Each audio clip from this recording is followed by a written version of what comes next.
but it was with Kappa. And looking forward.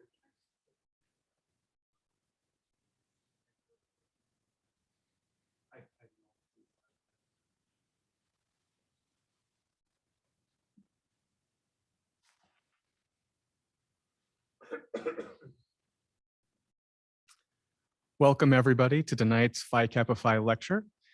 I'm Jeremy Jackson, Professor of Economics in the Department of Agribusiness and Applied Economics and Director for the Center of the Study of Public Choice and Private Enterprise and President of the NDSU chapter of Phi Kappa Phi.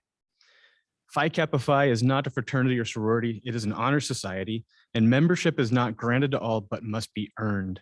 Phi Kappa Phi members at North Dakota State University truly are among the brightest and highest achieving students in the nation. At a university known for its tough standards, NDSU students invited to join at this level of academic performance typically represent about 3% of the university's student population.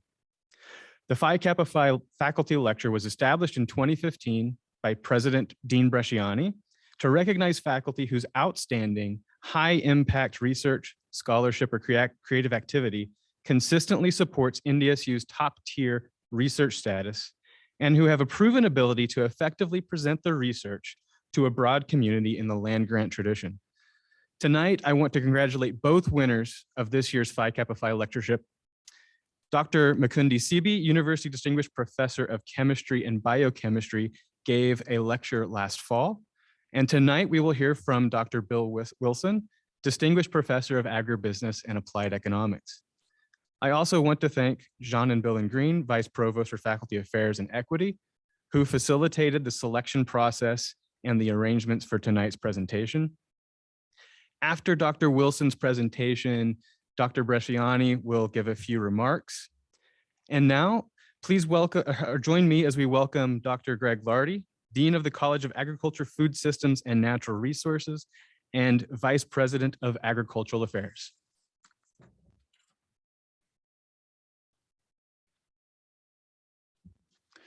Thank you, Jeremy. It's my pleasure tonight to introduce Bill Wilson.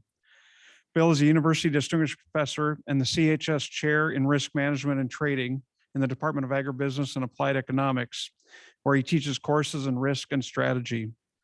Professor Wilson's research concentrates on risk and strategy as applied to agriculture and agribusiness. He is an internationally recognized expert in his field. Dr. Wilson regularly advises major agribusiness firms, railroads, and food companies with clients and projects around the globe. Dr. Wilson has served on the Minneapolis Grain Exchange Board, the Federal Grain Inspection Service Advisory Board, and is a board member of several regional agricultural technology and venture capital firms. Dr. Wilson has created the NDSU Commodity Trading Room, a state-of-the-art teaching and research facility.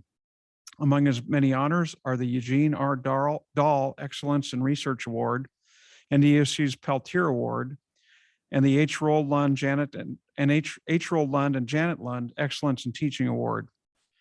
Dr. Wilson earned his bachelor's degree at NDSU and his doctorate in agricultural economics from the University of Manitoba. Please join me in welcoming Dr. Wilson.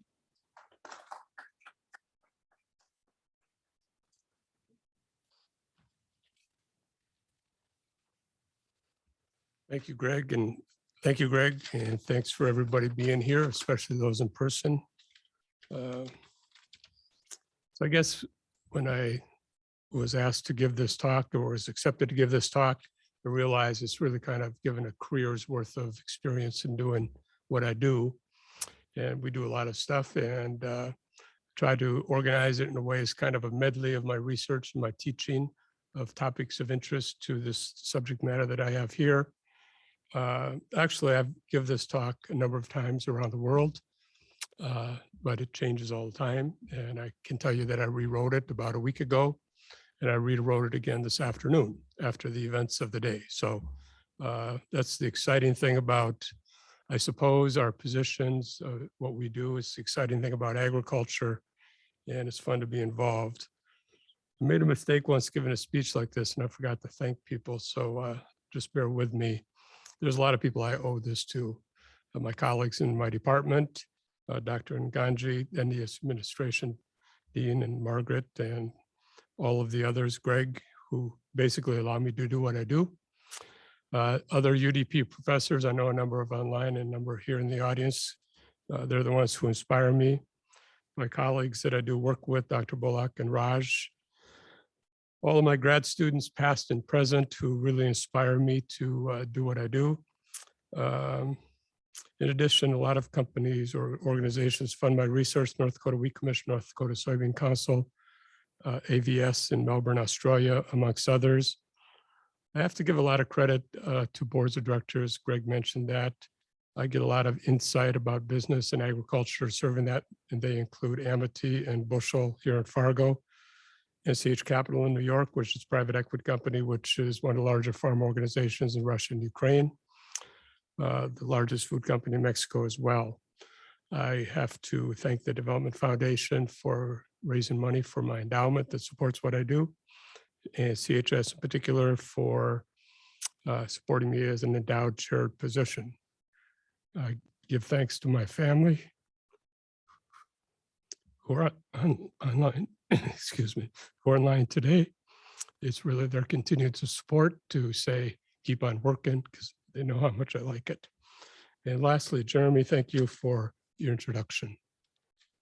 So this is a pretty exciting topic, at least it is to me, and I'm going to go through it fairly quickly. It's kind of a medley of what I do, and I think you'll find it of interest, and I look forward to your questions or comments as I get done. This is a synopsis. Just yesterday, this was in the magazine. Average farm income is going to increase substantially this year and next year and the next 3 or 4 or 5 years. And that's a pretty important phenomenon about what I'm talking about here tonight. The major theme is we're going through a lot of change in the world of international competition in agriculture markets and agriculture trade. We today have more government intervention in these marketplaces than I've seen in my career. I'll speak about those: China, Russia, and others. The future is really going to be driven by the ability of companies and countries to supply commodities to the world as efficiently as possible. And that's what we're running into today. The impact of this competition makes prices amongst all origins very, very close to each other, and non-price factors such as these become extremely important. So I'll speak to all of them. But to put it in perspective, this chart here shows the evolution of the United States market share for these major commodities, corn, soybeans, and wheat. And in all cases over time, you can see if we went back into the 1960s, in most cases, we are the dominant player, and our dominance is shrinking as other countries and companies have expanded.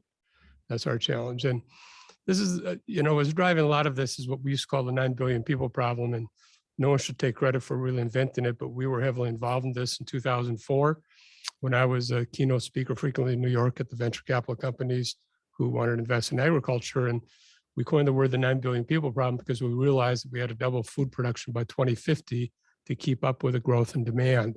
That was commonly called the 9 billion people problem.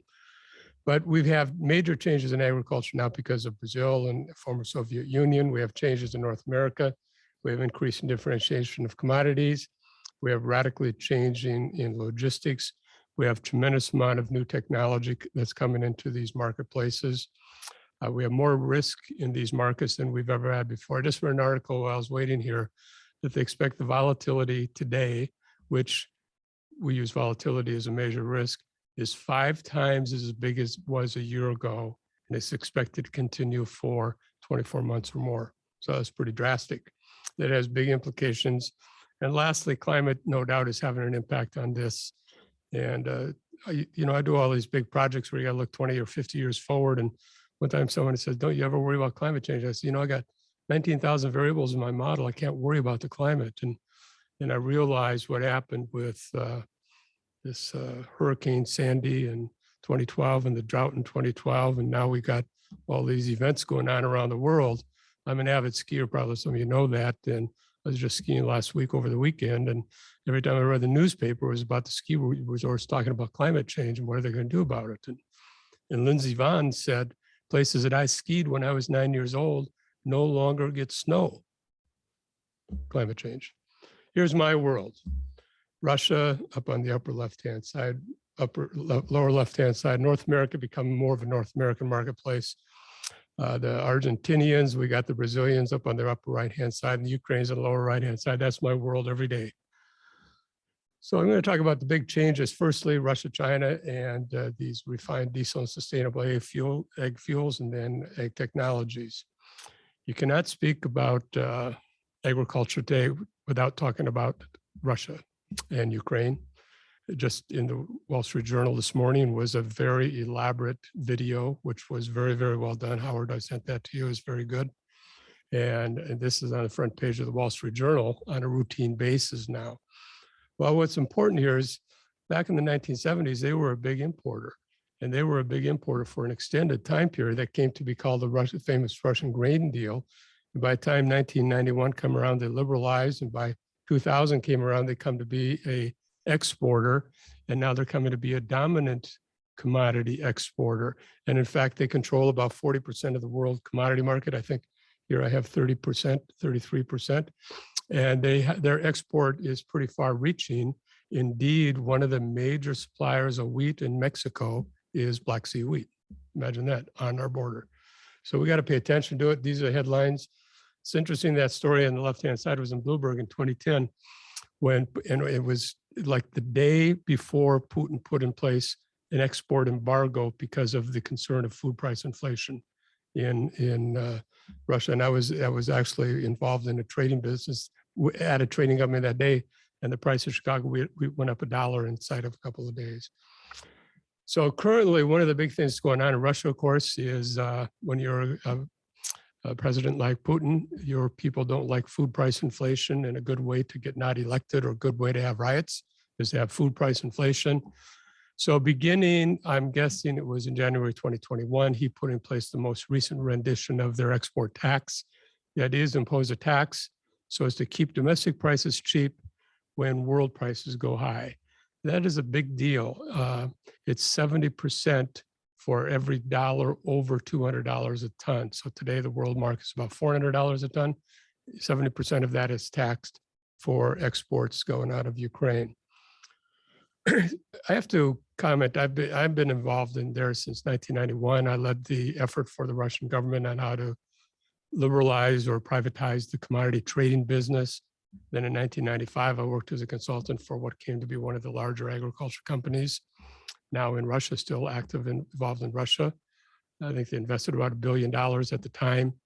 And now I'm on their board of directors. So I'll talk a little bit about this, but I come to speak about this a lot because these are the largest countries in Europe. They have a Soviet legacy. And that's important because they had the type of farm called a kolkhoz, which is about 50,000 acres. And they were designed where that kolkhoz supported the community and the hospital and the school and built the roads and all this. And when they liberalized that, these were sold as entities, but the entities which were no longer part of the Communist Party did not have the affinity or the affection to want to be supporting all the social infrastructure. So it's a big transition in that country. Corruption is overwhelmingly endemic. I suppose if you would have spoken on this 100 years ago, you would have said the same thing, and probably it will not go away. And it's a big challenge, particularly for Western companies that are involved in there, including ours. We created a incentive-based mechanism to circumvent the corruption problem, and it became a very famous case study at INSEAD University. But their economies are pretty weak. The sanctions is a huge deal. And when you start seeing the word sanctions floating around nowadays, it's a huge deal. The Ukraine needs money from the IMF, but because of the corruption, and they can't get rid of the corruption, the IMF is hesitant to give them money. They have a land market, which I'm going to speak to in a moment. And both of these are prospectively a springboard to the Chinese market and the Belt and Road Initiative in particular. So this is a pretty interesting story, and this is in Ukraine. In 1991, this is different than in Russia, but in 1991, when they liberalized farmland ownership, they allowed anyone who owned the land at that time would own it forever. And typically these were 5 or 10 hectare plots. And then as the farming business started being built up, they ended up leasing this to big farm entities, what called agro holding companies like ours. And I think our company, I think we have in the area of 40,000 leases in that area. that span anywhere from 1 year to 10 years in duration.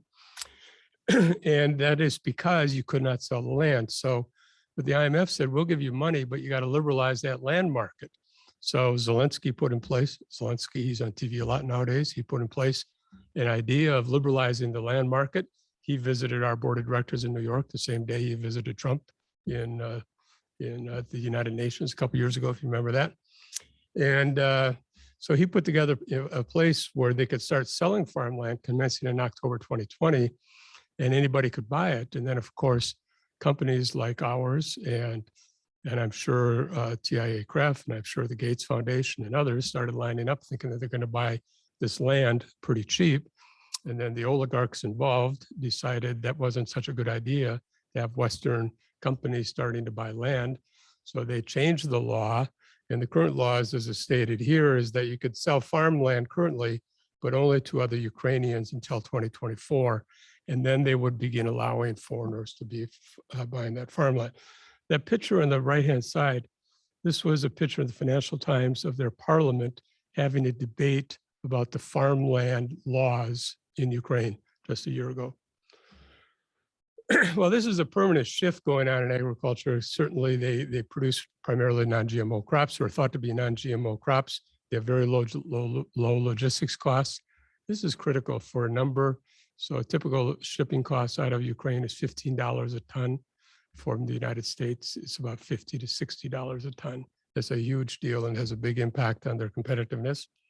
I'm sure we're going to see more and more of China with Putin as we go forward on this. This was a story from quoting our friend, actually, and he said, 30 years after the collapse of Soviet Union, Russia has transformed itself into a global wheat powerhouse. This is a study I did a number of years ago, but it traces out the price of wheat in Russia and Chicago and the difference between them. And each one of those vertical bars was a time when there was an intervention by Putin, either in forms of an export tax or an export embargo or something. And every time he intervened, on average, the price of world commodity prices went up $1 a bushel on average. And in 2021, which was the last time, it went up exactly $1 a bushel. Well, that's a hot topic today. So this was in Rabobank's report yesterday, and it's a very intriguing article. And I show this to you for a number of reasons, and then I'll tell you their conclusion. I show this in my class, actually. I hate to say Margaret, but a lot of my students don't know where Ukraine is. Could you imagine that? And they're juniors and seniors in college. And they don't know where the borders are, but this is in the New York Times every day. And of course, that's where the Russian troops are. This is the major commodity flows in Russia by rail and down the river here, but most of it's by rail to the port of Odessa and down here. Here's the world famous Crimea. And this is the Sea of Azov. And so when you hear today about battleships practicing in the Sea of Azov, that's what it is right there. And that the risk to the world commodity trade is that could virtually block about the origins of 30 to 40% of the world commodity trade in corn and wheat in particular. I highlight here because this is where the farms are for the companies that I'm on their board. This is where our farms are, and you can see they're right, right underneath that where we are in Belarus over there. And I asked Michael, I said, "How's that going?" He says, "Well, we lease it out, and the guy who's renting it is buying all of his farm inputs, and he's getting ready to plant as if nothing happened." Okay, so what did the Rabobank article said? He said, well, it depends upon if we have war or sanctions. So there's a big difference between them. In the case of grain, if there's a war, he said futures prices would increase, but if we had sanctions, prices would double. That's dramatic. If in the case of energy, as you know, that's the source of a lot of oil in the world. If we have a war, price of oil go to 125. If we have sanctions, it go to 175. That's a big deal, and it has very, very, very important implications, not only for this state, which is obvious, but for the whole world economy. Related to that and insinuated in this, and I think it's pretty interesting, is that we're evolving in world trade, I'm sure in the coming years, where we're going to have what I may call a bifurcated market, or what they call a market of complying countries and non-compliant countries. Because there's no doubt we're going to have more and more sanctions. Some countries are going to comply to them or some are not. We're going to have this world trade that's going to be kind of bifurcated by these different groups of countries due to either sanctions or with or without dollar oil sanctions or with or without SWIFT restrictions. In contrast to, as you know, those in economics, we always talk about equilibrium, that everything's in equilibrium all the time. What this says is we're not going to be in equilibrium. We're going to be in complete disequilibrium, and it has big implication for the way we do our quantitative modeling. So this thing here, China, China, China, and more China. Second big intervention. So you want to know how important China is to the world economy and to North Dakota in particular. This is the Chinese imports of soybeans, that red line right there. That's the fastest growing market in the world, growing at a rate of about 18% per year, just about nonstop. And it's expected to continue growing up. I think USDA has them going up here to about 140 million tons by the time we get to 2030. It's nonstop, and it's driven by lots and lots of things, which are beyond what I can talk to here. But yeah, here WASDE, the most recent one, has them going 140 million metric tons. That has a huge implications in North Dakota, as you know, because North Dakota now is one of the biggest producers of soybeans. Soybeans is the fastest growing commodity in this state. It's the most profitable commodity in this state, and it's soybeans, soybeans, soybeans. Greg, have a life, right? Okay. So here's that. You want to know how important China is to soybeans? These are all the importers of soybeans. This is China. This is the next biggest one. So you take away China because of Trump's embargo or any other reason, it has a huge impact on this world trade. These are our flows of soybeans out of North Dakota. About 95% go to Asia, and most of those go to China in particular. That's how important it is to us. The next round is going to be this world of corn. And if you go back, this red line is Chinese imports of corn. Going back into the early 2000s, they were importing about 4 or 5 million metric tons a year. Not that much, 4 or 5 million metric tons a year. But by the time we got into 2011, they were trying to expand their imports, but they got in a big battle with one of the biotech companies because they bought a trait that was not deregulated. And then you can see how they floated up here to 30 million metric tons last year. And this year they're at 25. So the big debate in the world commodity industry, is this a blip or is this going to continue indefinitely into the future? USDA has them from back here. They were projecting them to be up about here at this time. Well, that's pretty important, a pretty important implication because that makes them by far the dominant buyer, not only of soybeans, but also of corn. So I want to talk a little bit about these items here because they're pretty contemporarily interesting and important in this industry. So the input prices are just exploding. This is the price of fertilizer. You can see how they've escalated in the past 12 months. This is the price of glyphosate. And it's for that reason that the enthusiasm of farmers has been declining because of that escalation of fertilizer prices. Incidentally, one of the biggest suppliers of fertilizer is that of Belarus, Ukraine, and Russia. So those events there have a big impact on this. We have to speak about this word ESG, environmental, social, and governance. We can have lots and lots of debates about it, but it's pretty important. This is how I learned about it, ESG for investing for dummies. But the idea is that companies should adhere to standards for environmental, social, and governance. And different companies are coming up with standards. And what's important about this is some of the larger companies, some of particularly the branded product companies, are trying to impose sustainability initiatives on their suppliers. So what does that mean? It means that they probably want to have some certain conservation idea about the way they produce crops. I had a student who is an elevator manager up in Williston. And he told me he had a visit last summer from the largest pasta company in the world who buys a lot of durum wheat from that part of the country. And you know what they wanted to ask him? How many female farmers does he have? Because they want to buy from suppliers who have 50% female farmers. So this is the way this industry is heading. And it's pretty important. We have to pay a lot of attention to it. And that word sustainability creeps up a lot here. And this was a study done by Cargill. And it's really driving this world of sustainability and consumption and production of foods. And this was their survey. I think this is the origins of it. It was 12/31 last year, where they said that 37% of the consumers are more likely to purchase products with a sustainability claim.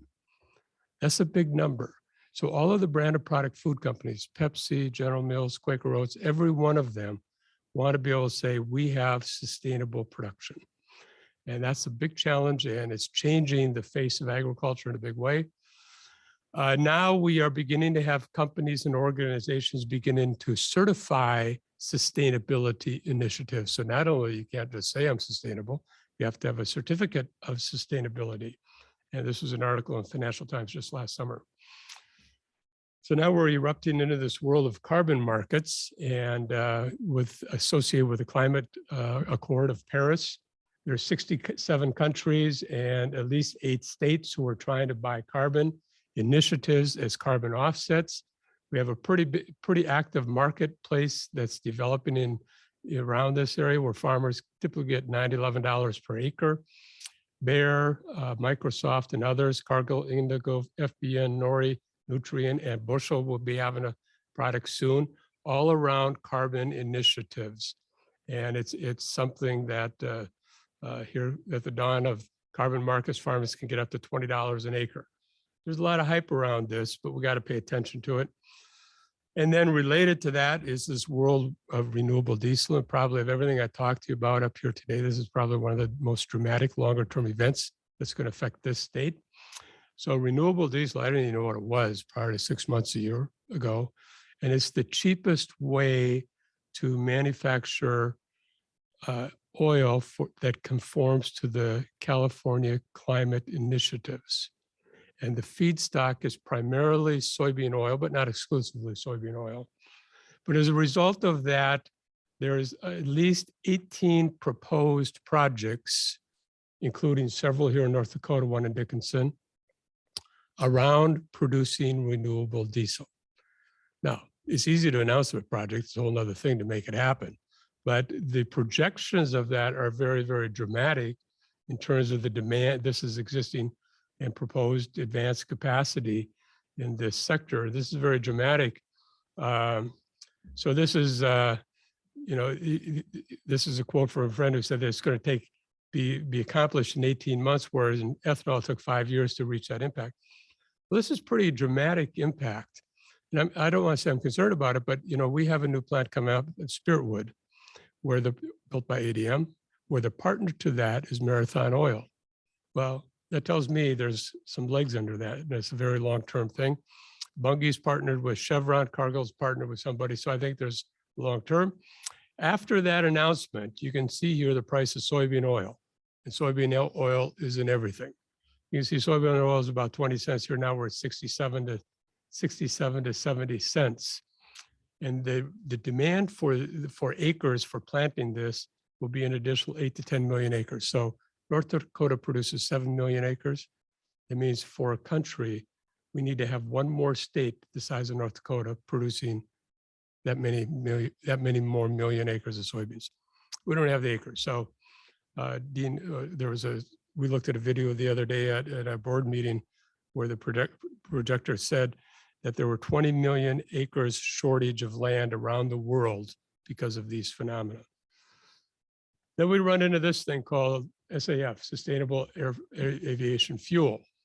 And that's a new type of fuel. United Airlines is now flying a complete airline with 100% sustainable aviation fuel. That was in December of last year. And that will result, combined with renewable diesel, required an additional 20 to 30 million acres of soybean or oil seeds one way or the other in this country. So that's a lot. So now we got this big fight going on with our friends here called diesel versus donuts. And there's a big fight that these policies are going to drive food price inflation. This year, Krispy Kreme donut company cited the cost of edible oils as it raises its prices last month. So we're into this food price inflation. Of course, that's all we hear about right now. When we spoke about it at our board meeting a year ago, Howard, we're kind of whispering the word.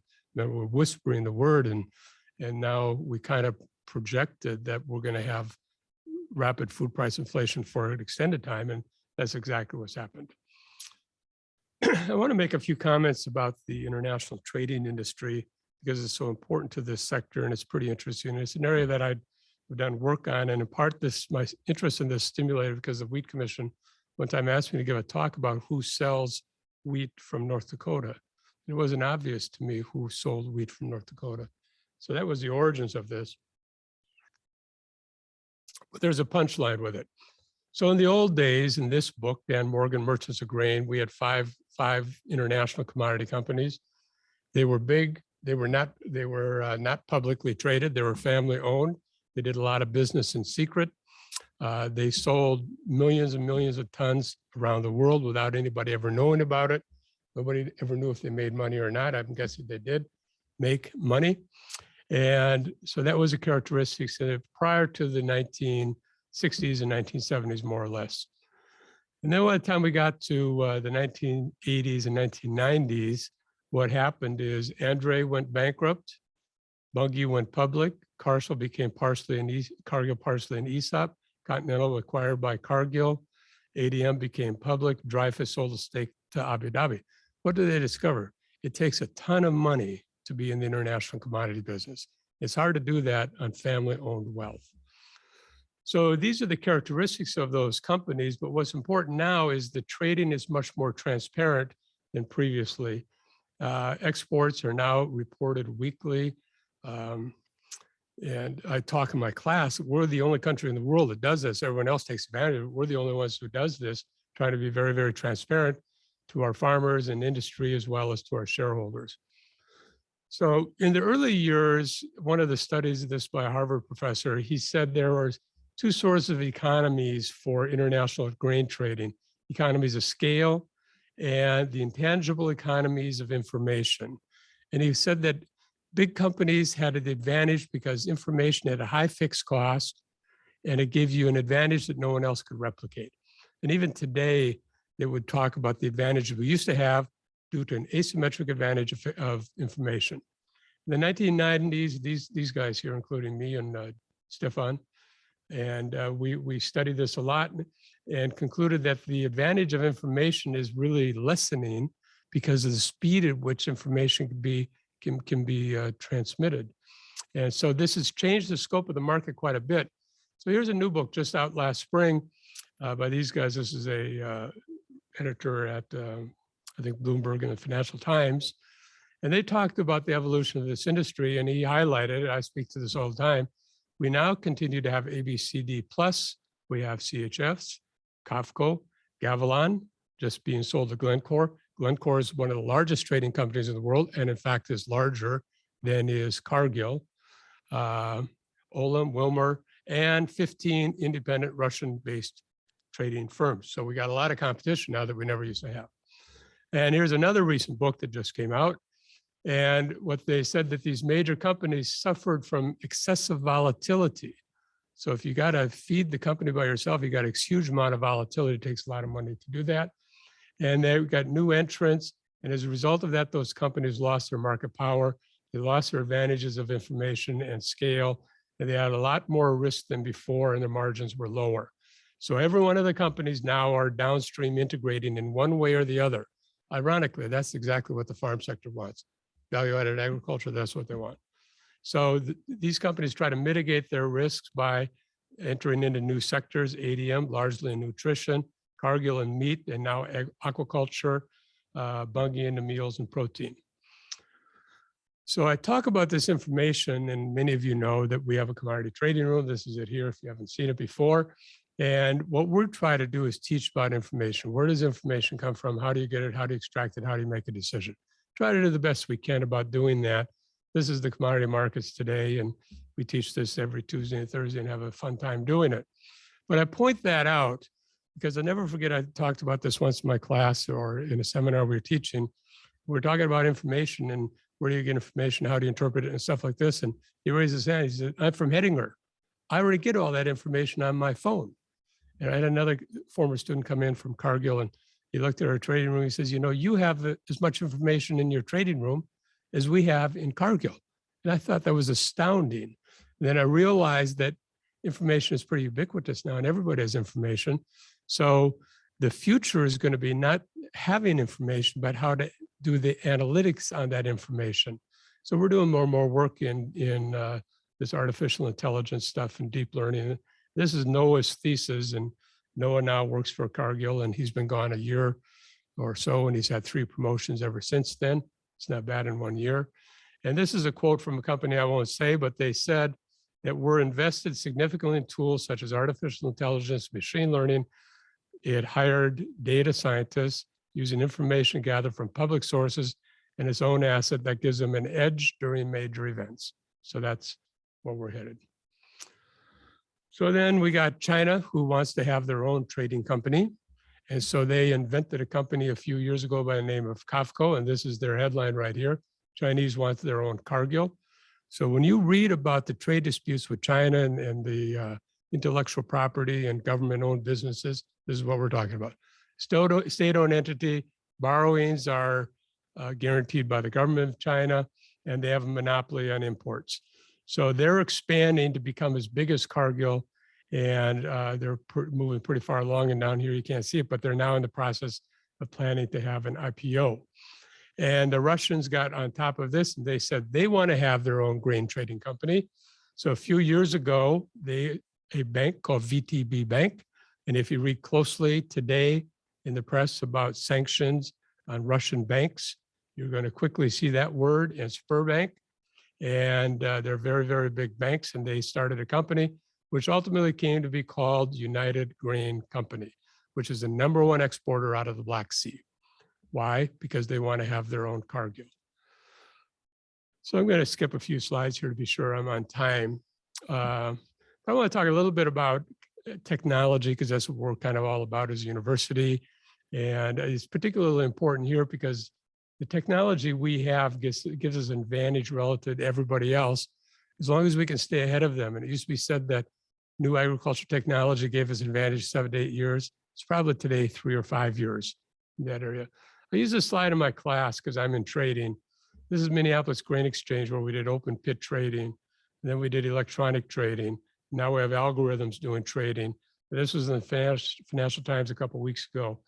And this talks about the transmission of information. That's what we're doing when we're doing trading. Transmission of information. And they thought it was a big deal that they lowered the time to transmit market information from 33.5 milliseconds to 29. And that was fast enough that would encourage companies to move their headquarters so they were more closely aligned with commodity exchanges so they could execute their trades faster. So we've had this big investment in ag technology that's been going on for a while. And it's particularly important because that's what we do here, Greg, you know, when we talk all the time that our return on investment in ag technology is about 24% a year. Not a bad ROI, good sell, right? But we have a lot of companies now who are investing in ag technology in many different ways, including venture capital funds. And just this week, Crunchbase published this article showing the venture capital now being invested in agriculture. Used to be down here in the area of around $1 billion a year. Now we're at a record high, just about $5 billion. And here's the themes of all this new capital going to agriculture: changing buying habits, vertical farming, controlled environment agriculture. So that's a pretty significant development. I want to make a few comments on a couple of these, and I'll skip over some of these because I'm conscious of the time. Genetic modification is one of the more important changes we've observed here. Here's corn acres in North Dakota in '95. Here's what it is 10 years later. You see how those corn acres shifted. Here's the same thing in soybeans, where we went from a small producing state to now one of the dominant producing states because of genetic modification. And so this is kind of a two-edged sword because producers love it and consumers in all other countries of the world kind of don't know if they love it or not. And it's a big challenge. And this was a quote from a president of a company we had discussions with yesterday from Argentina. He said, "The world is too dry and hungry to snub genetically modified crops." Now, I have to point this out because if you read about everything going on in China and the trade war and all this kind of stuff, you're going to hear about stealing intellectual property. You hear about that in China? Government sanctioned stealing of intellectual property. So China has always rejected genetic modification that was developed in the West. And I remember once when I was there, because I was a visiting professor there, At a seminar, the guy says, well, as soon as it gets to be Chinese technology, we'll find a way to protect it. I'll never forget that word. Well, just in December of this year, it was announced that Beijing was liberalizing their genetic modification approval process because it is now Chinese technology. It was not Western technology. And if you read a little bit more about it, this is the name of the company. And there's 2 Chinese companies that are doing that. And the parent firm of this company are the individuals who were stealing seed from Monsanto in Iowa fields, if you remember, a few years ago. And they got caught and put in jail for 5 years. Now they're out of jail. Now they got a company. Government sanctioned corruption in a sense. So I got to put this one up because it's so important. Plant-based proteins is having a big impact on this sector. This shows the growth rate of plant-based proteins in the past couple of years. And it's driven by millennials, going back to the demand for clean labels, sustainability, and millennials. And that has a big impact on this. Here's Oatly. Now we got not only plant-based meat, plant-based chicken, plant-based fish, plant-based milk going on. And let's see. I have to give a little plug here for Bushel because I'm a board advisor to them, and they're homegrown, and we talk about them quite a bit. And these are all NDSU graduates, and they came from here, just a couple of computer science guys that didn't get very good grades and started a company to be an entrepreneur. And but the concept is that, you know what, just like an ATM and a bank card, maybe I could find a better way to execute a transaction through an app than doing it the way we normally did it. And we did the analysis. The average cost of executing a transaction was $40 per contract. On the Bushel app, it's about $5. So it's a significant cost savings. So they invented a patented e-signature, and now they started with 3 staff. Now they're about I think at 230 today. Is that did you say that today? I think they're at 230 employees today, all downtown Fargo, and just recently completed a Series C round.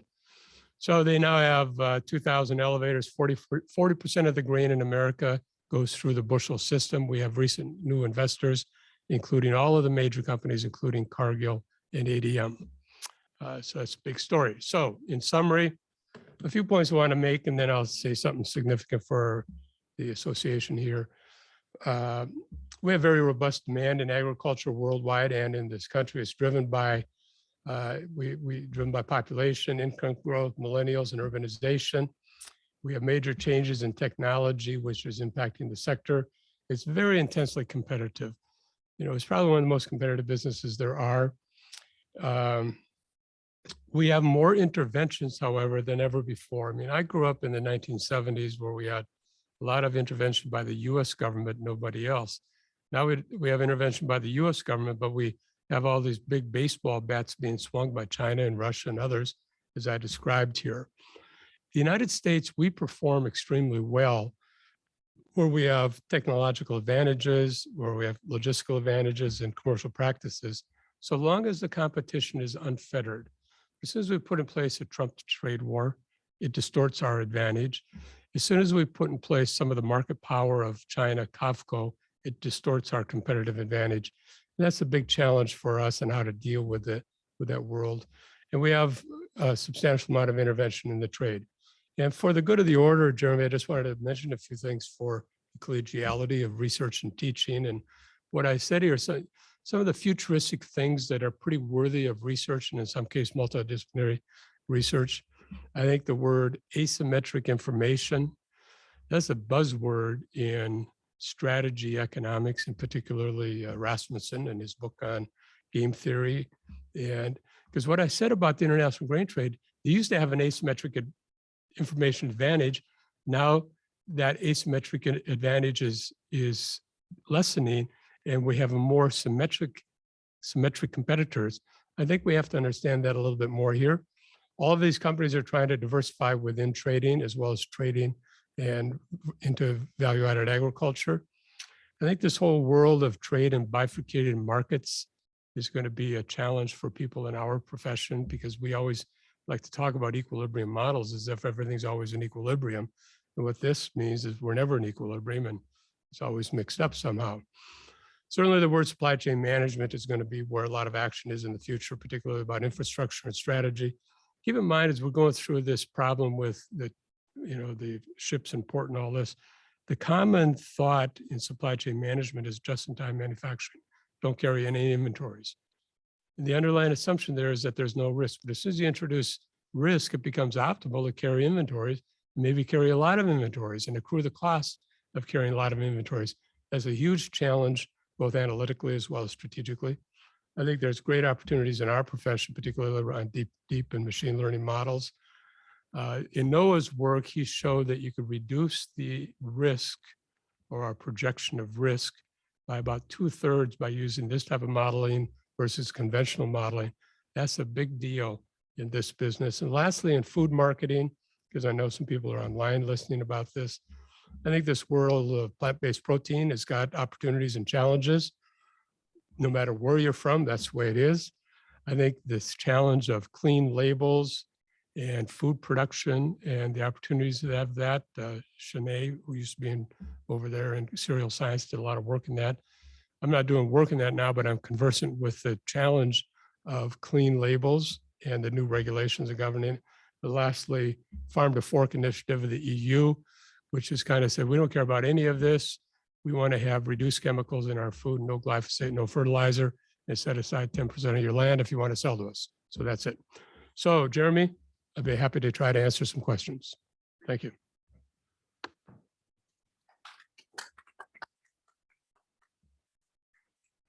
And so we'll try to take questions from both online and in-house. Normally, actually, this is the first time that I've been able to host this and actually be here. So it'll be fun to try to do this with both people online and here. But if there's anybody here who has a question for Dr. Wilson, please raise your hand and ask. We'll say it again so that it gets recorded and people can hear it online. And if you are online and have a question, there should be a chat feature that you can use to ask a question. Yep. Yes, sir, Dean.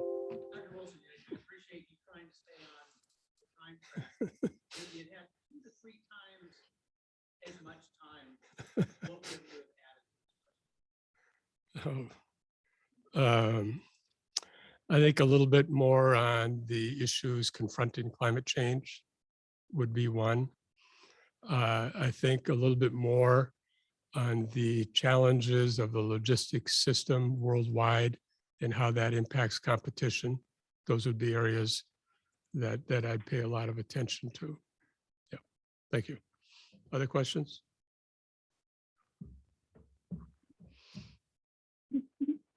Howard, go ahead. Very nice talk, Bill. Oh, who is that? This is Mook. Mook, hey, congratulations yourself. You too. A question. So we are, regardless of what we do, we are going to have a population of 9 billion. And so what do we focus on? Better ways of growing food, or worried about how not to waste too much? And then just because we want to do more food, I mean, we are going to have issues with water. How do we address these issues in the next 25 years? So that's a loaded question. Huh? So for those of you who don't know, Mook's a friend of mine. So, and it's a great question. So, you know, what Mook is saying, you know, the challenge we have is we got growing demand because of growth in population, growth in income, millennials, and everybody wants more and more food. And so traditionally would say we wouldn't, in the 2004 period, we said we did not have enough productivity to meet that. I think, and this is compounded in part because worldwide we're taking land out of production, number one, and worldwide we're using less fertilizer. And now, but our productivity growth rate in recent years, particularly around GM crops and cultural practices, including precision type farming, has escalated the productivity rate. So we're probably on a good path forward. But the answer, Mook, to your question is, I think we got to farm smarter. We got to produce more efficiently with fewer resources. And that's where the challenges are going to be. And I think, Mook, your challenge of drought resistance, or I'm sorry, your challenge of drought is pretty critical. Though companies don't like talking about genetic modified crops, they're pretty prolific. And I think trying to get plants to use water more efficiently is a big opportunity for mitigating some of these problems. It's already occurring in the case of maize. We had a call yesterday that we want to do this in soybeans. In Australia, they have several traits now in both genetic modification form and GE format, the gene editing format that does drought resistance or water use efficiency. So it's a combination of all of that, Mook, is the answer. Other questions? A follow-up question on that. So should we focus on what we grow? I mean, I know, for example, we need protein, we need carbohydrate for food. So what kind of material should we focus on? Should we focus on soybeans or should we focus on chickpeas, for example, Yeah. which everybody seems to like? I mean, I think that is going to determine, and obviously I don't think we can grow chickpeas in North Dakota as well, but we can grow soybeans. Yeah. So we can, so we can't grow chickpeas in North Dakota. We have a big legume breeding program going on here. So we're involved in that. But what to grow, I think, we kind of, as economists said, well, let the market decide what we can grow. And I think the challenge is when we have these government interventions, like I described this renewable diesel thing, that kind of distorts the choice and it takes us down the path of having this fight over food versus fuel.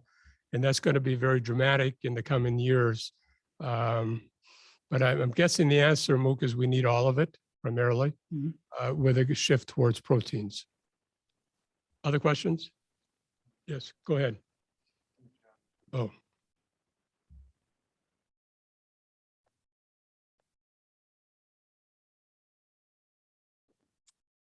I think probably number one, if it's not too late, but it's probably too late, is trying to reconcile this food versus fuel versus inflation problem.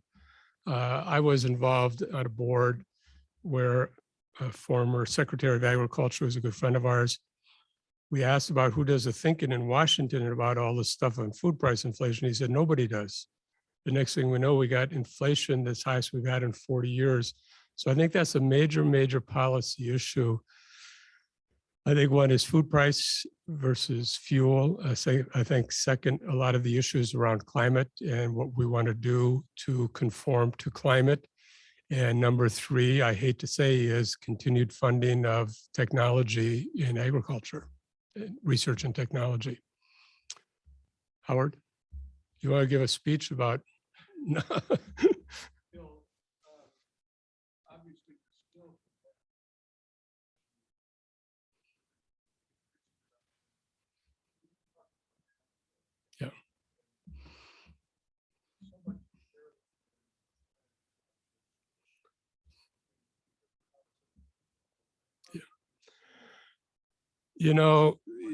Yeah, I think the challenge is in all of these countries, you need outside investment, even in Russia. A lot of the money that developed that farming community was outside investment from us in New York and other countries like this. But one of our biggest challenges, as you know, is overcoming corruption. And I've only been to Africa about 6 or 7 times, so I can't speak as an expert. But as I read about it, as it pertains to agriculture, is that corruption is horrendous, number one. And in order to induce outside investment from the Western countries to build infrastructure, to foster the development of agriculture, somehow they have to reduce the sense of that corruption so that Western banks and investors feel confident in putting money in infrastructure, which they have to develop before agriculture would explode. That would be the connection I'd put together. Yes, William.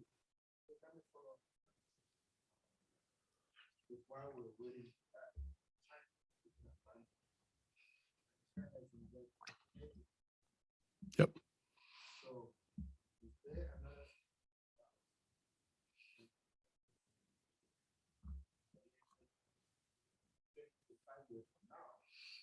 Yeah. Yeah. Yeah. So we hope to, and of course, under the previous administration, they had no sense of wanting to speak about that.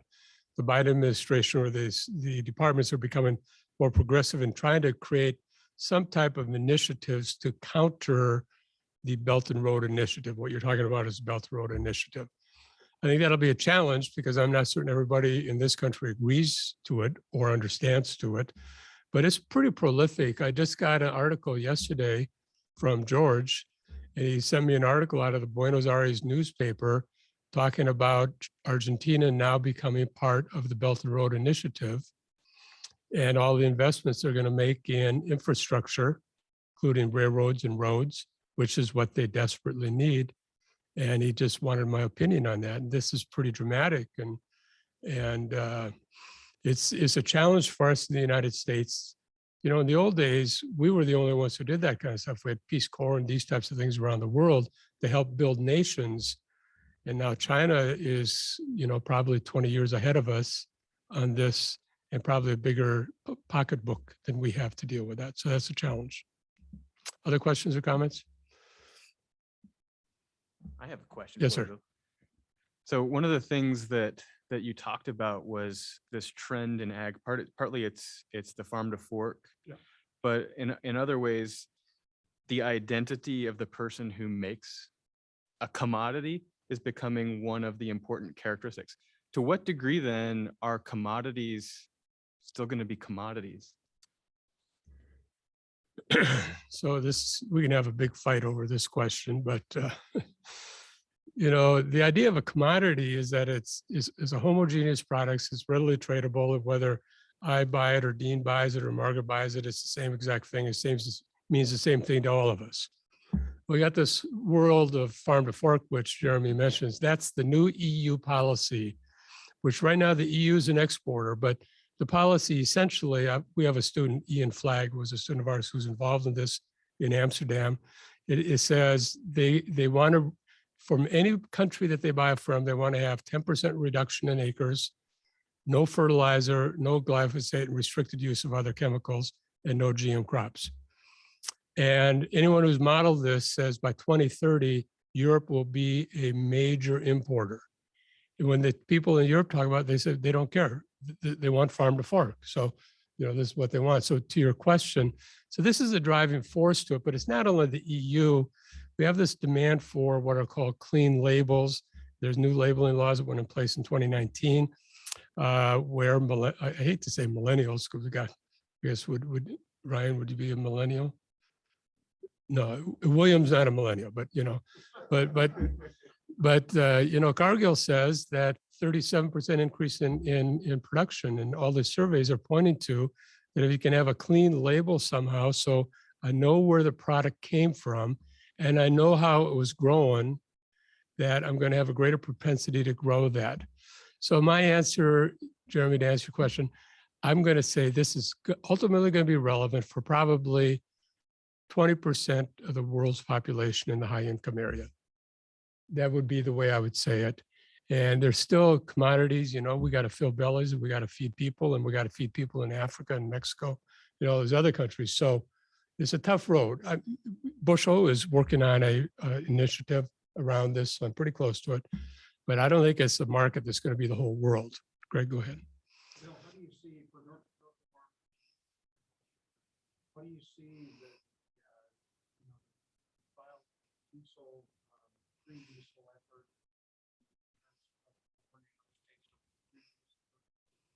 Typically just rail this way. Yep. Yeah. How is that? I got to tell you, these developments that are occurring in oilseeds the past couple of years in this state are going to be extremely good for North Dakota for an extended time period and involve a lot of new wealth, not just because of workers earning $20 an hour, but we've gone from 3 million acres of soybeans to 7. We're probably going to be 8 this year, probably going to be going to 10. It's the single most profitable crop across the state. You're not going to be able to have enough breeders to this. And you start plopping in a soybean plant in Jamestown and one in Castleton and maybe one in Williston, you know, that's going to generate a lot of demand. And soybean margins for crushing, I teach this in my class, used to be $1 a bushel. Now they're $3 a bushel. So this is just it's like, I don't want to say, don't get me wrong, it's not like a money machine exactly, but it's pretty robust. And it's not just soybeans, but certainly canola. The Canadians have got now 5 plants under construction that are being driven by this phenomena. I think the challenge will be for Canada, who's going to sell canola to the countries who previously bought canola? That will probably be Ukraine, be my guess. And I think the biggest challenge for us is how to get rid of the meal. And I don't think we can have enough dairy herds and hog barns in this state to take care of it. And those new plants that we're talking about in this state, including Aberdeen, not counting the 2 new ones just announced in South Dakota, is going to quadruple the amount of soybean meal that's got to be exported out of the Pacific Northwest. That's the big challenge. That's the big challenge. But it's a great opportunity. So wonderful. I mean, it raises all ships is what it does. That's why durum is $20 and wheat is $10 and other questions or comments? Yes, hi, Colleen. Yeah.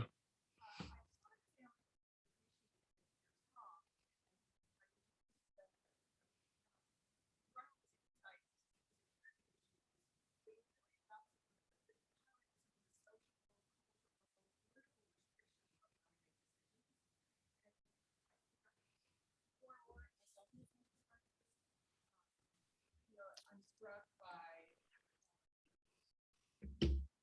really value technological. Yeah. Yeah, thank you. Yeah, thank you very much. Other questions? Yeah. Don't preempt my good friend back there, though. Go ahead.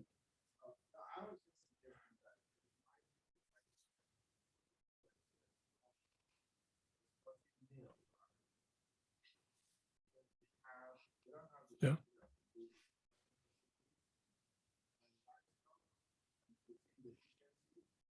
Yeah. Yeah.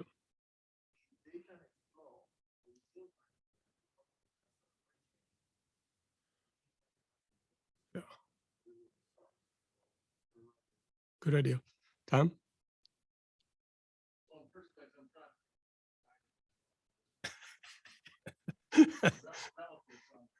Oh, no, you're going to take me out to McIntosh County and you want me to talk to him, right? Yeah. Okay. Okay. Yep. Yep. The problem is that word disturbance, negative word, what discover that there's no state of stability, transition, disruption. Yeah. You got a vocabulary. But the whole sense of your presentation is that's not distortion, that's the norm. Picking up distortion to a whole bunch of people in the world, that's Yeah. Yeah. that's the country to take their express their needs and desire. The customer's never wrong. Yeah. Talk to me about vocabulary. Yeah. Talk about the 21st vocabulary. Yeah. Okay. Okay, Tom, thanks. So I appreciate that. I probably used those words a little bit more because Jeremy was here and he, and in economics, we always talk about equilibrium, that everything's in equilibrium all the time, meaning not distorted. And what I wanted to highlight here is that there's a huge amount of distortions going on. So these equilibrium models, meaning non-distorted, are kind of not as relevant. But maybe I'll close with this. And I'm an outside board member of a number of companies, and we always go around the room at the beginning of the meeting, and then they always ask me, as an outside board member, what's your view for the next 5 years? And prior to 2 years ago, I always give a very eloquent answer. Here's what's going to happen in the next 5 years. And then they really got into that. And now, beginning about a year ago, or maybe it was 2 years ago, Howard, I say, George, I don't think I can see more than 6 months forward. So I don't know if I can give an answer. So maybe because of the pace of change is so rapid and so volatile, that makes it very difficult for us to do that analysis. Is it enough? Well, I'd like to welcome President Bresciani to make a few remarks.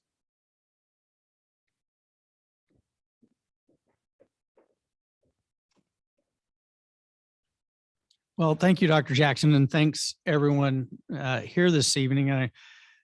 Quick summary comments that I want to offer. I want to go backwards and then forwards and then back to the presentation that we just enjoyed. As Dr. Jackson highlighted, when I first got to NDSU, part of what brought me here was I saw a university on the cusp of being a premier research university. What I found was a culture that was at odds with itself. We have been very proud about being a very successful regional teaching university, and a lot of faculty were very proud of that, and we're clinging to that. But we also had faculty that had the capacity to move us into the highest ranks of scholarship and research recognition. And oftentimes those faculty were at odds with each other. And so it wasn't a capacity issue, it was a cultural issue. And I was excited by that because I thought the opportunity to have that culture mature during my tenure here. And I say mature in the sense of realizing that those aren't factors at odds with each other. They're factors that complement each other. Taking an extraordinarily successful teaching university, but having scholarship feed that teaching and making it more powerful. So when our students left here, they understood that the creation of new knowledge empowers teaching that empowers more success. We soon moved into the National Science Foundation's top 100 public research universities, and we started down that process. Then we became one of the Carnegie R1 institutions, high research. They keep changing their nomenclature. At the risk of sounding like I'm clinging to a sore point, the calculation of that moved to Indiana University, and we fell just below the line for R1 status. The irony of that was our research productivity and scholarship was continuing to increase. They changed the calculus. Obviously, I think everyone knows we have reestablished ourselves in spite of that new calculus to R1 status again, and have matured to a university that fully embraces and recognizes the power of creating new knowledge and having that be the fertilization of the quality of teaching and the catalyst for what our students will leave here with. That's very different than it was in 2010 or before. That has gotten us to the point, two people in the room tonight that I want to recognize.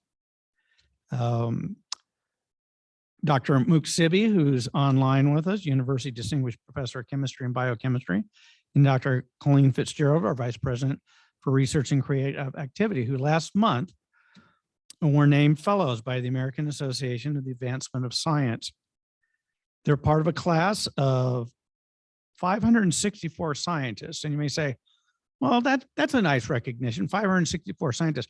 That's 564 scientists, engineers, and innovators from around the entire world.